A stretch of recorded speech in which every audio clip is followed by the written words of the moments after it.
600 millions d'Africains n'ont pas accès à l'électricité aujourd'hui, et donc il faut qu'on puisse utiliser une partie de nos ressources sur le continent pour produire de l'énergie.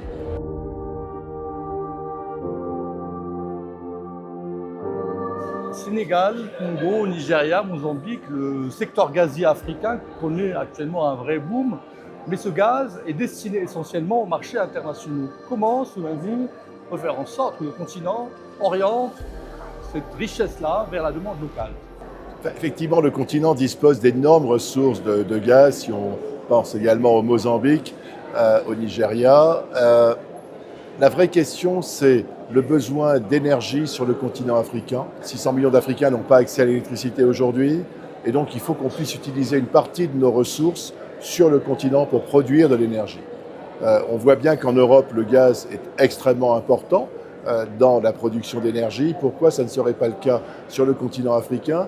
Il est certes plus facile d'exporter le gaz sans se poser la question de savoir qu'est-ce qu'on en fait sur le continent, mais je crois qu'aujourd'hui l'agenda est en train d'évoluer de plus en plus vers le besoin de développement d'énergie locale pour faire de la transition, de la transformation et de l'industrialisation locale. Donc, je reste confiant sur la capacité de faire évoluer des exportations vers l'utilisation sur le continent en développement, je dirais, de power plant gas-based. L'initiative Mission 300, menée par la Banque mondiale et la Banque africaine de développement, vise à connecter 300 millions de personnes supplémentaires à l'électricité à l'horizon 2030. Est-ce que cet objectif vous paraît réalisable?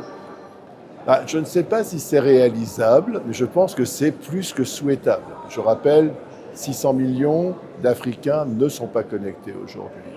Donc je trouve absolument louable et remarquable qu'on commence à travailler dans ce sens avec une attention particulière à faire monter vers un standard de vie acceptable une partie de cette population. D'autant plus qu'on parle aujourd'hui d'1,3 milliard d'habitants en Afrique, mais on sera 2,5 milliards à l'horizon 2050. Donc la gageure des 300 millions, ça n'est que le début des besoins d'électrification de l'ensemble du continent. Donc c'est réalisable si les volontés politiques et l'ensemble du secteur privé et public se met ensemble, mais ce n'est qu'un début et j'espère qu'on ira bien au-delà.